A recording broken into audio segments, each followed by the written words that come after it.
NEET examination നടക്കുന്നത്. അതിലേക്ക് വേണ്ടിയിട്ടുള്ള എല്ലാവർക്കും നമസ്കാരം.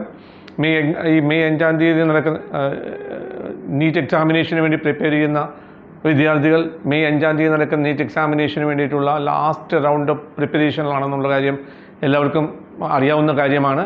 നിങ്ങൾ എക്സാമിനേഷൻ ഹാളിലേക്ക് ചെല്ലുമ്പോൾ അതിനകത്ത് നീറ്റ് എക്സാമിനേഷൻ്റെ ഇൻസ്ട്രക്ഷനിൽ പറഞ്ഞിരിക്കുന്ന എല്ലാ ഡോക്യുമെൻറ്റുകളും യാതൊരു കാരണവശാലും മറക്കാതെ, അതായത് നിങ്ങളുടെ ഒരു വാലിഡ് ആയിട്ടുള്ള ഒരു ID കാർഡും അതുപോലെ തന്നെ അവർ പറഞ്ഞിരിക്കുന്ന ഡ്രസ് കോഡും അവർ നിർദ്ദേശിച്ചിരിക്കുന്നത് ചെയ്യാൻ പാടില്ല എന്ന് പറയുന്ന കാര്യങ്ങൾ കൊണ്ടു ചെല്ലാതെ വളരെ സിസ്റ്റമാറ്റിക്കലി വളരെ കോൺഫിഡൻസോടു കൂടി എക്സാമിനേഷന് ചെന്നു കഴിഞ്ഞാൽ 720 മാർക്കിനാണ് നീറ്റ് എക്സാമിനേഷൻ ഉള്ളത്. 180 ക്വസ്റ്റ്യൻസാണ് അറ്റൻഡ് ചെയ്യുന്നത്. നിങ്ങൾക്കെല്ലാം അറിയാം. അതിൽ 90 ക്വസ്റ്റ്യൻസ് ബയോളജിയാണ്. ഞാൻ പറയുന്നത് ആദ്യമായി നിങ്ങൾക്ക് ബയോളജി ക്വസ്റ്റ്യൻസ് അറ്റൻഡ് ചെയ്യുന്നതാണ് ഏറ്റവും നല്ലത്. കാരണം 90 മാർക്കിൽ NCERT ബേസ്ഡ് ആയിട്ട് നന്നായി പഠിച്ച ഒരു കുട്ടിക്ക് ഒരു 80 ക്വസ്റ്റ്യൻസൊക്കെ കണ്ണുടച്ച് ചെയ്യാൻ പറ്റും. അത് കഴിഞ്ഞതിന് ശേഷം രണ്ടാമത് കെമിസ്ട്രി ക്വസ്റ്റ്യൻസിൽ ഓർഗാനിക്കും അതുപോലെ തന്നെ ഇൻഓർഗാനിക്കും തുടങ്ങിയ ചാപ്റ്റേഴ്സൊക്കെ നിങ്ങൾക്ക് നന്നായി ഇഷ്ടമുള്ള സബ്ജക്റ്റുകൾ ഉണ്ടെങ്കിൽ അത് രണ്ടാമത് ഫിനിഷ് ചെയ്യണം. മൂന്നാമത് ഫിസിക്സിനെ സംബന്ധിച്ചിടത്തോളം ആണെങ്കിൽ മാത്തമാറ്റിക്സ് ബേസ് ആയതുകൊണ്ട് തന്നെ ചില ക്വസ്റ്റ്യൻസ് ചെയ്യാനായിട്ട് ഒരുപാട് സമയമെടുക്കും. അങ്ങനെ ഒരുപാട് സമയമെടുത്തുള്ള ക്വസ്റ്റ്യൻസ് ചെയ്ത് നിങ്ങൾ സമയം കളയാതെ നിങ്ങൾ ക്വസ്റ്റ്യൻസ് ജസ്റ്റ് ഓടിച്ചു നോക്കിയതിന് ശേഷം ചെയ്യാൻ പറ്റുന്ന ക്വസ്റ്റ്യൻസ് നിങ്ങൾ അത് കണ്ടുപിടിച്ചിട്ട് അത് ഒരുപാട് സമയമെടുക്കാതെ, നമ്മൾക്കറിയാം 3 മണിക്കൂർ 20 മിനിറ്റാണുള്ളത്, അതിനുള്ളിൽ തീർക്കാൻ പറ്റുന്ന രീതിയിലുള്ള ക്വസ്റ്റ്യൻസ് സെലക്ട് ചെയ്തിട്ട് നിങ്ങൾ എഴുതുക.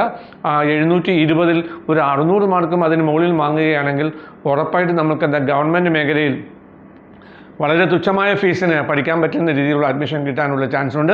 അതുകൊണ്ട് 600 മാർക്കിനുള്ള ഒരു ടാർഗറ്റ് വെച്ചിട്ട് നിങ്ങൾ ചെയ്യണമെങ്കിൽ ഒരു 80-ന് മുകളിൽ ബയോളജി ചെയ്യണം. അതുപോലെ കെമിസ്ട്രിയും ഫിസിക്സും 45 ക്വസ്റ്റ്യൻസിൽ ഒരു 30 ക്വസ്റ്റ്യൻസ് വീതമെങ്കിലും മിനിമം ചെയ്തിട്ട് പരമാവധി സ്കോർ ചെയ്യുക. ആ സ്കോർ ചെയ്യുന്ന ബേസിലാണ് ഗവൺമെൻറ് മേഖലയിൽ നിങ്ങൾക്ക് അഡ്മിഷൻ കിട്ടുന്നത്. നിങ്ങൾക്കറിയാം, കേരളത്തിലാണെങ്കിൽ 12 ഗവൺമെൻറ് മെഡിക്കൽ കോളേജുകളിലായി 1750 സീറ്റ് മാത്രമേ ഉള്ളൂ. ബാക്കി സീറ്റുകൾ മുഴുവൻ സെൽഫ് ഫിനാൻസിങ് മെഡിക്കൽ കോളേജിലാണ്. അതിലും എന്താണ് മെറിറ്റ് സീറ്റ്സ് എന്ന് പറയുന്ന ഗവൺമെൻറ് സീറ്റ് എന്ന് പറയുന്ന സീറ്റുകളുണ്ട്. അവിടെയും നമുക്ക് അഡ്മിഷൻ കിട്ടണമെങ്കിൽ നല്ല സ്കോർ വേണം. അതുകൂടെ ഓൾ ഇന്ത്യ ലെവലിൽ മൊത്തത്തിൽ വന്നിട്ട് സീറ്റിൻ്റെ ഒരു 15% നമ്മൾക്ക് അർഹതപ്പെട്ടതാണ്. അവിടെ നമ്മൾ കിട്ടണമെങ്കിൽ തമിഴ്നാട്ടിലോ കർണാടകയോ മറ്റു സ്റ്റേറ്റുകളിൽ പോയി പഠിക്കാൻ ആഗ്രഹിക്കുന്നവർക്ക് ഓൾ ഇന്ത്യ കോട്ടയിൽ നമ്മൾക്ക് ഉള്ള ഒരു സീറ്റ്സ് നമുക്ക് യോഗ്യതയുള്ളതാണ്. അതിലേക്ക് വേണ്ടിയിട്ട് നമ്മൾ ട്രൈ ചെയ്ത് കഴിഞ്ഞാൽ നമ്മൾക്ക് കിട്ടാൻ ഒരു ബുദ്ധിമുട്ടും ഉണ്ടാവാൻ ചാൻസ് ഇല്ല. ക്വസ്റ്റ്യൻസ് ഈ വർഷം കമ്പാരിറ്റീവ്ലി മത്സരത്തിൻ്റെ തോത് കൂടുന്നതനുസരിച്ച് ക്വസ്റ്റ്യൻസിൻ്റെ ടഫ്നെസ്സും കൂടാൻ ചാൻസ് ഉണ്ട്. നിങ്ങൾ ക്വസ്റ്റ്യനിൽ ഒരുപാട് സമയം കളഞ്ഞിട്ട് നിങ്ങൾക്ക് അറിയാവുന്ന ക്വസ്റ്റ്യൻസ് ഫിനിഷ് ചെയ്യുക. പരമാവധി 100% നെഗറ്റീവ് ആൻസർ ചെയ്യാതെ, നിങ്ങൾക്ക് കിട്ടിയ മാർക്കിൽ നിന്ന് ഒരു മാർക്ക് പോലും നഷ്ടപ്പെടാതെ നെഗറ്റീവ് ഇല്ലാതെ നിങ്ങൾ പരമാവധി ചെയ്ത് എടുത്തു കഴിഞ്ഞാൽ നിങ്ങൾക്ക് മാക്സിമം മാർക്ക് കിട്ടാനുള്ള ചാൻസ് ഉണ്ട്. അതിലേക്ക് വേണ്ടി ട്രൈ ചെയ്യുക. അതിലേക്ക് വേണ്ടിയിട്ട് നല്ല മാർക്ക് കിട്ടാൻ വേണ്ടി നിങ്ങൾക്ക് എല്ലാവരും ഞാൻ ആശംസിക്കുകയാണ്. അതിൽ നിങ്ങൾക്ക് ബുദ്ധിമുട്ട് തോന്നി, നിങ്ങൾക്ക് മെഡിസിൻ മാത്രം മതി, ഈ വർഷം എഴുതിയിട്ട് മാർക്ക് സ്കോർ ചെയ്യുന്നില്ല എന്ന് തോന്നുകയാണെങ്കിൽ അടുത്ത വർഷം ഒരു പ്രാവശ്യം റിപ്പീറ്റ് ചെയ്യുന്നതുകൊണ്ട്, ഒരു വർഷം കളഞ്ഞിട്ട് റിപ്പീറ്റ് ചെയ്യുന്നത് യാതൊരു കുഴപ്പമില്ല, റിപ്പീറ്റ് ചെയ്യാം. അതുമായി ബന്ധപ്പെട്ട് എന്തെങ്കിലും സംശയങ്ങളോ മറ്റോ കാര്യങ്ങളുണ്ടെങ്കിൽ താഴെ കൊടുക്കുന്ന നമ്പറിൽ എന്നെ കോൺടാക്റ്റ് ചെയ്യുക. Okay, thank you.